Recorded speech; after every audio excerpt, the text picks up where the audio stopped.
어서 오세요. 유튜브 호객행위를 하지 않는 소크라테스 AI 학술원입니다.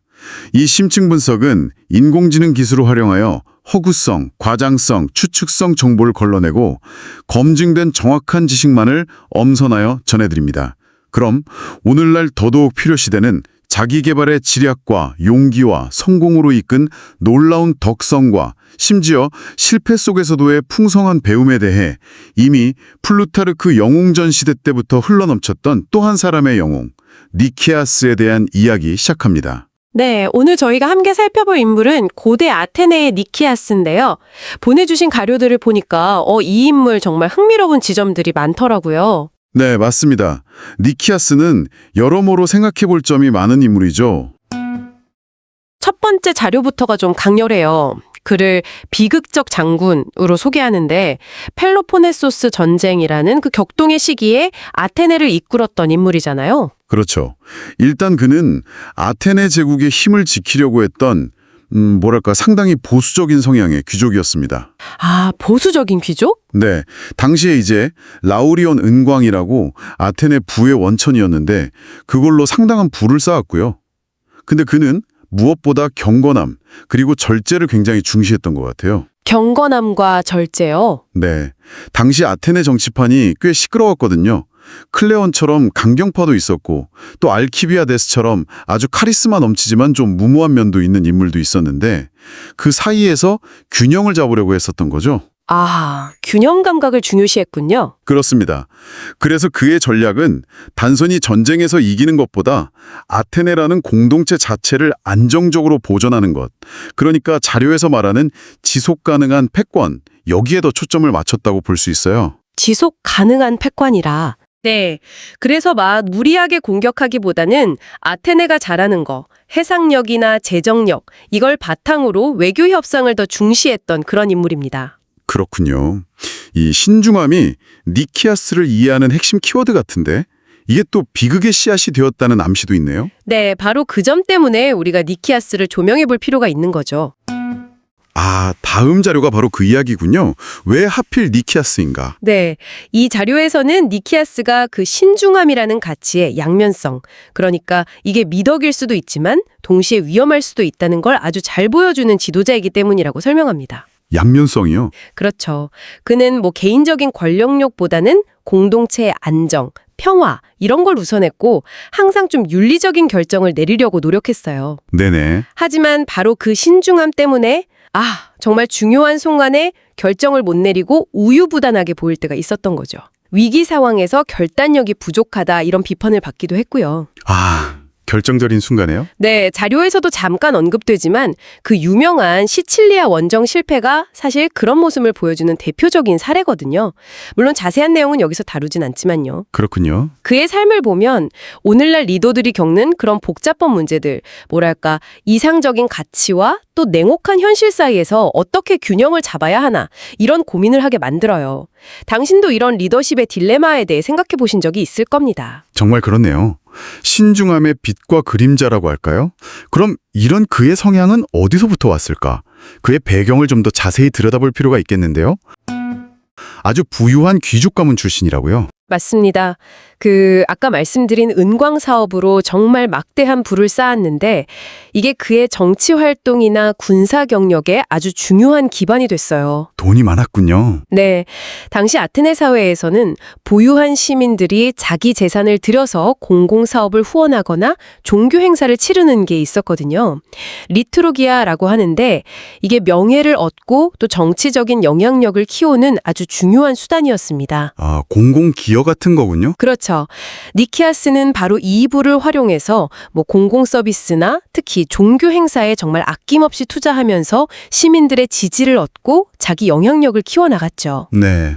그리고 또 하나는 그가 속한 귀족 가문 자체가 중시했던 그런 전통적인 가치들이 있어요. 예를 들면 절제, 예의범절, 종교적인 경건함 같은 것들이요.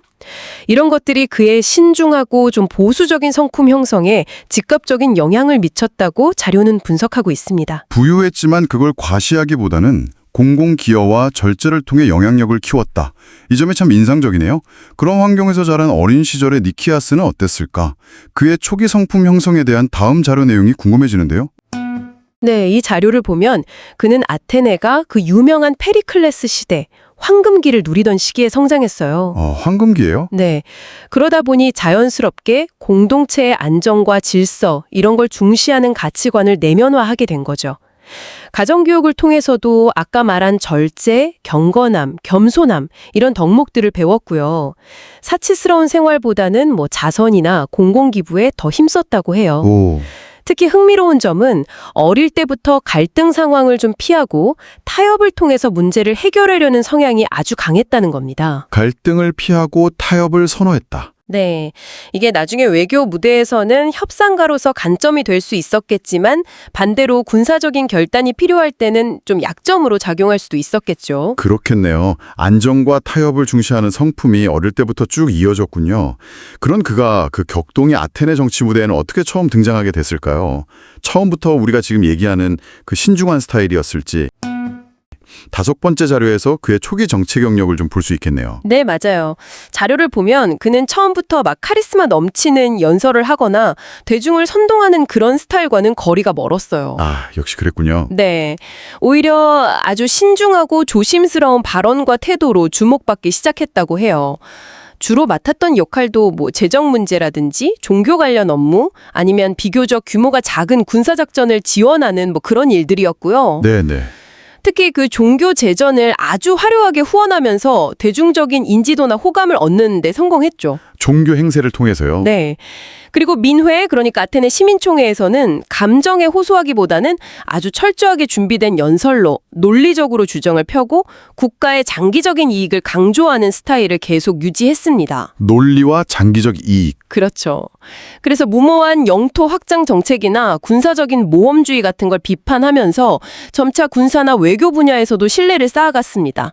자료에서도 지적하듯이 그의 방식은 속도보다는 신뢰를 중시하는 그의 그 신중한 성품이 그대로 드러나는 그런 모습이었죠. 자, 그럼 계속해서 니키아스의 경력을 좀 더 깊이 들어가 보죠. 6번째인데요. 군사 지휘자로서의 부상입니다. 정치적으로는 온건했지만 아테네와 스파르타 간 긴장이 아주 높아지면서 군사 지휘관으로서의 역할이 커지기 시작했어요. 네, 맞습니다. 특히 이제 해상작전에서 초기 성과가 있었죠. 해상작전이요? 네, 에게해에서 아테네 영향력을 다지는 해상봉쇄나 기습 상륙 같은 임무들, 여기서 성공을 거뒀습니다. 그렇군요. 특히 그 메가라 지역 공략할 때 보면 무리하게 막 공격하기보다는 소모전을 택했어요. 소모전이요? 네, 그래서 아테네군 피해는 좀 줄이면서 상대를 계속 압박하는 아주 신중한 전략이었죠. 신중함? 플루타르쿠스 기록에도 나오는데 니키아스는 전투 그 자체보다도 철저한 준비 그리고 보급 이걸 훨씬 중요하게 생각했어요. 장기적인 안목을 가진 지휘관이었네요. 그렇죠. 그런 면모가 강했습니다. 근데 단순히 신중함뿐만 아니라 종교적인 면도 아주 강했다고 들었습니다. 네, 맞아요. 출정 전에 제사를 엄청 꼼꼼하게 챙기고 심지어 불길한 징조가 보이면 작전을 미루기까지 했다면서요? 네, 그랬습니다. 당시로서는 아주 이상한 일은 아니었을 수 있지만 니키아스는 유독 철저했죠. 그게 병사들에게는 좀 안심이 됐을 수도 있겠네요. 그렇죠. 불필요한 희생을 막으려는 지휘관이라는 인상을 쳤으니까요. 신뢰를 얻었죠. 하지만 동료 지휘관들하고는 좀 갈등도 있지 않았을까요? 너무 신중하거나 종교적인 이유로 작전을 미루면 답답했을 수도 있을 텐데요. 네, 물론 그런 마찰도 있었습니다. 니키아스에게 군사작전이라는 건 단순히 이기는 것만이 아니라 신의 뜻을 따르는 어떤 도덕적인 행위이기도 했거든요. 아하. 그래서 그의 지휘 스타일은 이런 면모랑 결합해서 아주 철저한 관찰, 세밀한 병력 배치, 보급 관리 이런 식으로 나타났죠. 단기적인 승리보다는 장기적인 안정, 또 우위를 추구했던 겁니다. 그런 관리자형 지휘관의 명성이 결국 평화협상으로 이어지는군요. 네, 맞습니다. 그게 바로 7번째 스파르타와의 평화 조약 추진입니다. 기원전 421년 니키아스의 평화. 이건 정말 그의 가장 큰 업적 중 하나로 꼽히잖아요. 그렇죠. 10년 넘게 계속된 펠로포네소스 전쟁의 첫 공식 휴전을 이끌어냈으니까요. 정말 대단한 일이었죠. 당시 양쪽 다 전쟁에 지쳐 있었다고는 하지만 평화라는 게 그렇게 쉽게 오는 건 아니었을 텐데요. 니키아스가 어떻게 이걸 가능하게 만들었을까요? 니키아스는 기본적으로 이 전쟁이 아테네 국력만 소모시킨다. 이런 현실적인 판단을 하고 있었어요. 이걸 바탕으로 끈질기게 사람들을 설득했죠. 설득이 쉽지 않았을 텐데요. 네. 그리고 전장에서 얻은 자신의 명성 또 신뢰를 이용해서 스파르타 측과 계속 소송하려고 노력했습니다. 서로 불신이 깊었으니까요. 그걸 좀 완화하려고 했죠. 구체적으로 어떤 노력을 했나요? 특히 이제 포로 교환이나 점령지 반환 같은 아주 구체적이고 실질적인 문제 해결에 집중했어요. 그래야 양측의 정치적인 부담을 좀 덜 수 있었거든요. 그런 방식으로 합의를 이끌어냈습니다. 아테네 내부 반응은 어땠나요? 조약 체결 후에 다들 환영했나요? 꼭 그렇지만은 않았습니다. 물론 환영하는 분위기도 있었지만 동시에 강경파들은 이거 그냥 일시적인 휴전일 뿐이다 이렇게 비판하기도 했죠. 역시 의견이 갈렸군요. 니키아스는 그래도 이 평화 유지가 아테네 미래에 꼭 필요하다고 굳게 믿었고요. 강경파의 현실론과 니키아스의 평화 의지가 부딪힌 거죠. 결과적으로는 강경파의 말이 맞았던 셈인가요? 결국 전쟁이 다시 시작됐으니까요. 네, 한 6년 정도 유지되다가 동맹 간의 갈등이라든지 조약 불이행 문제 같은 것들 때문에 결국 전쟁이 재개되긴 했습니다. 그럼 이 조약은 실패한 건가요? 실패라고만 보기는 어렵습니다. 비록 완전한 평화는 아니었지만 이 기간은 전쟁 중에 유일하게 아테네와 스파르타, 이 두 거대 강국이 공식적으로 적대 행위를 멈춘 시기였어요. 그 자체로 의미가 크죠. 하긴 잠시나마 숨을 돌릴 수 있었겠네요. 그렇죠. 플루타르코스도 니키아스가 그 강경파들의 반대를 무릅쓰고 평화를 성사시킨 그 용기, 이걸 높이 평가했습니다. 그리고 이 경험이 나중에 그의 정치적 판단, 특히 그 시칠리아 원정 같은 중대한 결정에도 영향을 미치게 돼요. 자, 그럼 8번째, 바로 그 시칠리아 원정에 대한 입장과 초기 반대로 넘어가 보겠습니다. 기원전 415년이죠. 아테네가 시칠리아 원정이라는 엄청난 계획을 추진하는데 니키아스는 이걸 아주 강력하게 반대했다고요. 네, 정말 격렬하게 반대했습니다. 알키비아데스 같은 사람들은 시칠리아를 정복하면 전쟁에서 확실한 우위를 점할 수 있다 이렇게 주장했잖아요. 맞아요. 하지만 니키아스의 눈에는 그게 너무 이상적이고 무엇보다 굉장히 위험한 도박으로 보였던 겁니다. 어떤 점에서 위험하다고 본 건가요? 여러 가지 이유가 있었죠. 일단 시칠리아에 대한 정보가 너무 부족했어요. 그리고 거리도 엄청나게 멀잖아요. 보급이나 통신 문제도 심각할 거라고 봤죠. 그렇죠. 지금처럼 통신이 발달한 것도 아니고요. 네. 게다가 가장 중요한 건 스파르타와의 긴장이 아직 끝나지 않은 상태에서 새로운 전선을, 그것도 아주 먼 곳에 여는 건 너무 위험하다는 거였어요. 이미 오랜 전쟁으로 지친 상태였는데 맞습니다. 아테네에게 이건 자멸의 길이 될 수도 있다, 이렇게까지 경고했습니다. 역사가 투키디데스도 그를 전쟁의 규모와 위험을 현실적으로 본 몇 안 되는 정치가라고 평가할 정도였으니까요. 그런데 결국 민회는 니키아스의 그런 신중한 경고보다는 알키비아데스의 열정적인 연설 그리고 대중들의 어떤 팽창 욕구 이런 걸 따랐다는 거죠. 네, 그게 참 안타까운 부분입니다. 대중들은 알키비아데스의 말에 더 열광했어요. 심지어 니키아스가 원정의 위험성을 더 부각시키려고 일부러 어마어마한 규모의 병력과 물자를 요구했다면서요? 이 정도는 있어야 한다. 그러니 가지 말자. 이런 의도였는데. 맞아요. 그게 역효과를 낳았죠. 역효과요? 네. 사람들은 저 정도 병력이면 충분히 이길 수 있겠구나 이렇게 생각해버린 거예요. 허허. 정말 아이러니하네요. 그래서 결국 본인이 그토록 반대했던 원정의 사령관 중 한 명으로 임명되고 맙니다. 참, 운명의 장난 같기도 하고요. 그의 초기 반대는 결국 비극적인 예언이 되고 말았습니다. 원정은 말씀하신 것처럼 정보 부족, 보급 문제, 또 현지 동맹 확보 실패 같은 문제들이 겹치면서 그야말로 재앙으로 치닫게 되죠. 니키아스의 신중한 경고가 어떻게 대중정치의 열기 속에서 그냥 묻혀버릴 수 있는지 좀 씁쓸한 사례네요. 네. 어쩌면 당신께서도 비슷한 상황을 목격하신 적이 있을지 모르겠습니다. 지도자의 현실적인 경고가 때로는 외면당하는 경우 말이죠. 자, 이제 9번째입니다. 시칠리아 전선에서의 지위와 그가 겪었던 어려움들인데요. 마지못해 떠난 원정이었지만 사령관으로서 책임을 다해야 했을 텐데 상황이 녹록지 않았죠. 네, 아주 힘들었습니다. 일단 출발할 때부터 건강이 좋지 않았다고 해요. 신장 질환 같은 만성적인 문제가 있었다고 전해집니다. 건강 문제까지 있었군요. 네, 게다가 공동 사령관이었던 알키비아데스는 아시다시피 정치적인 문제로 아테네로 소환되어 버리고요. 네, 그 유명한 사건이죠. 그리고 또 다른 사령관이었던 라마쿠스는 전투 중에 전사하고 맙니다. 그럼 니키아스 혼자 남게 된 거네요. 그렇죠. 졸지에 단독으로 이 거대한 원정군을 지휘하게 된 겁니다. 건강도 안 좋은 상태에서요. 그러다 보니 더더욱 신중해질 수밖에 없었겠죠. 그 신중함이 때로는 좀 문제가 되기도 했다고요? 네, 맞습니다. 때로는 그 신중함이 과도한 지체로 이어졌다는 비판을 받기도 합니다. 예를 들어 시라쿠사를 포위하는 초기 전략은 꽤 효과가 있었어요. 네. 그런데 전쟁이 길어지면서 문제가 생기기 시작했습니다. 아테네군의 사기는 점점 떨어지고 보급은 더 어려워지고 심지어 말라리아나 이질 같은 질병까지 퍼졌어요. 전염병까지. 정말 최악의 상황이었네요. 네, 본국에 지원을 요청했지만 즉각적인 도움은 오지 않았고요. 설상가상으로 스파르타에서 파견된 민ung한 장군 기릴리포스가 시라쿠사에 도착하면서 전세가 완전히 뒤집혀 버립니다. 스파르타 장군이 오면서 상황이 더 악화된 거군요. 그렇죠. 시라쿠사의 방어선은 강화되고 오히려 역공이 계속되면서 아테네군은 이제 공세가 아니라 수세에 몰리게 됐죠. 니키아스는 어떻게 대응했나요? 드론 담화 위주로 대응했지만 한번 넘어간 주도권을 되찾기가 쉽지 않았습니다.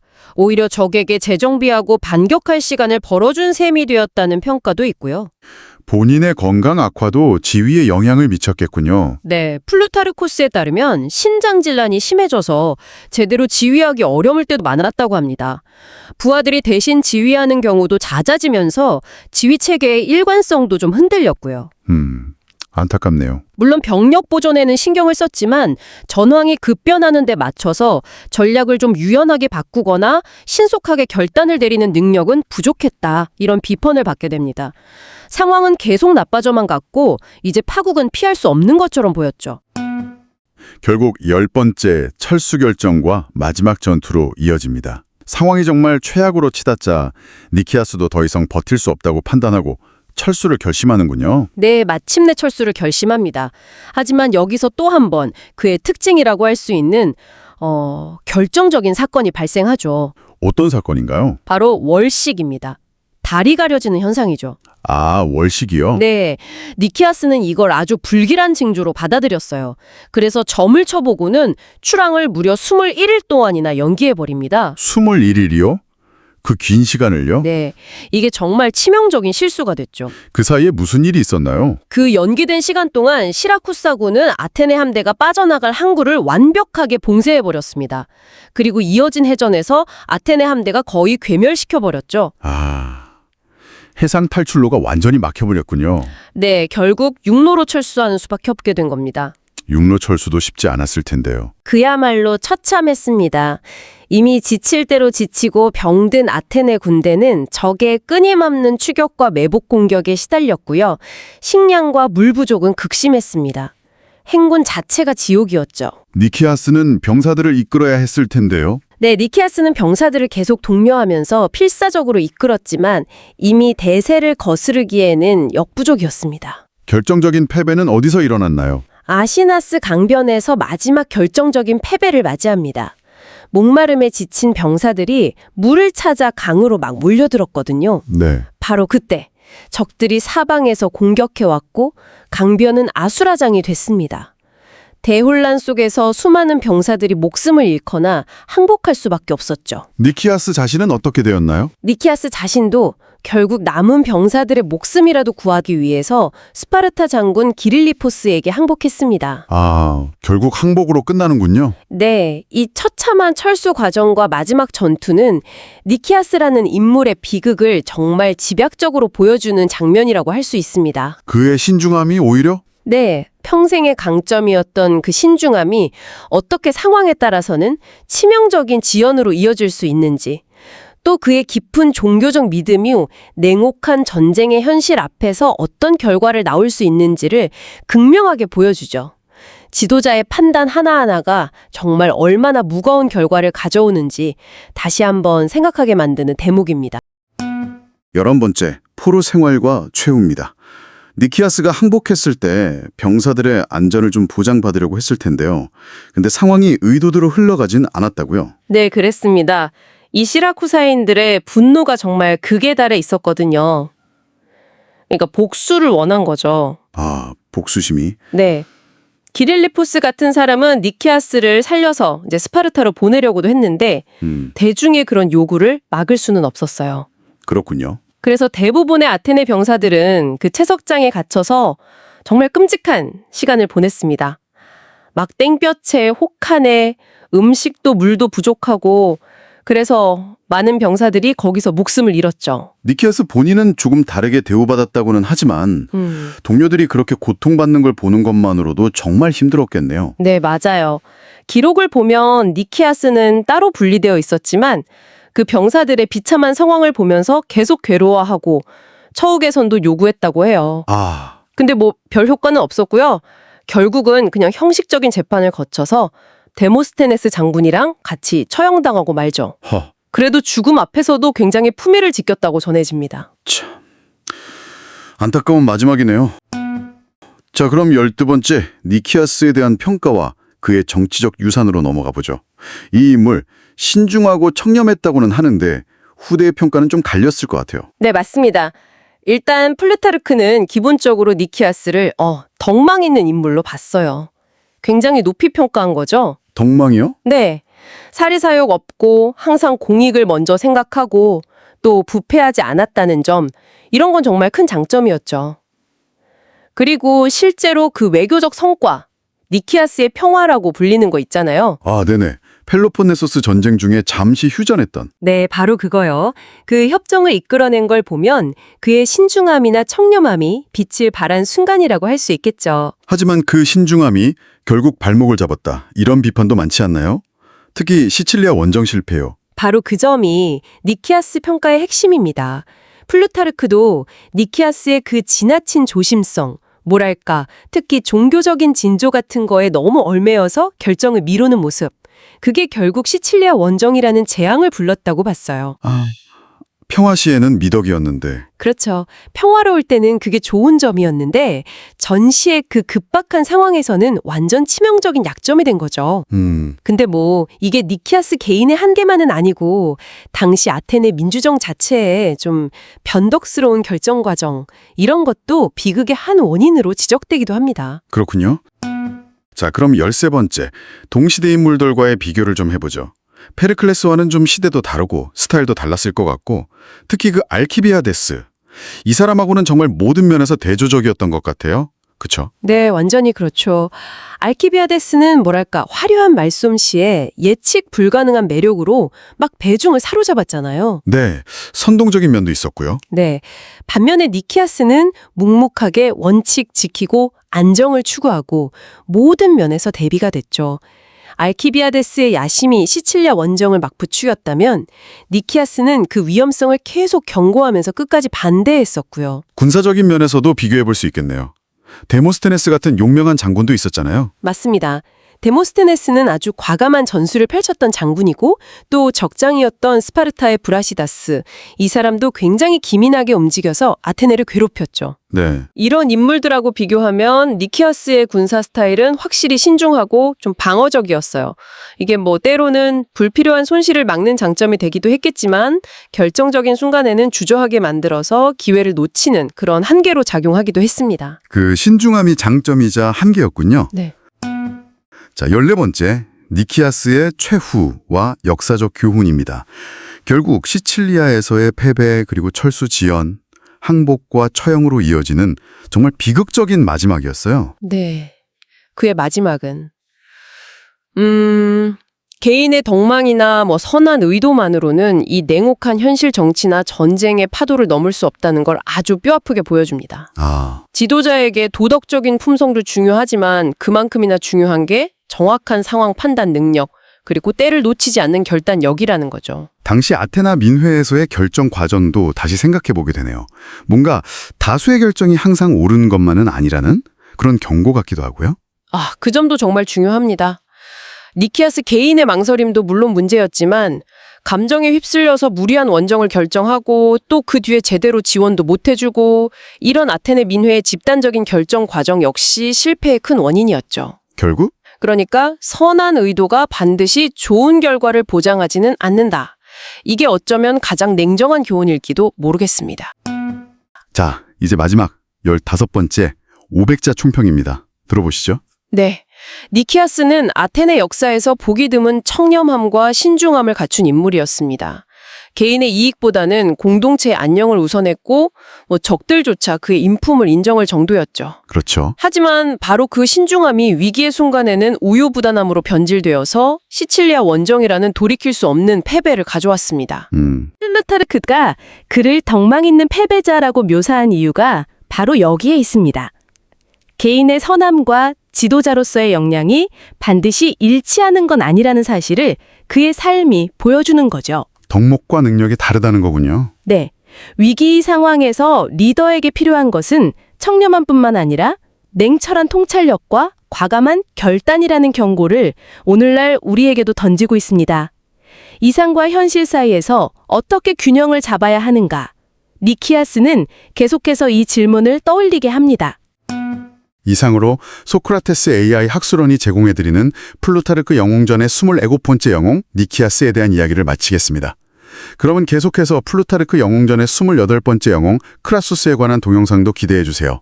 소크라테스 AI 학술원은 유튜브 호객행위를 하지 않습니다. 안녕, 감사합니다.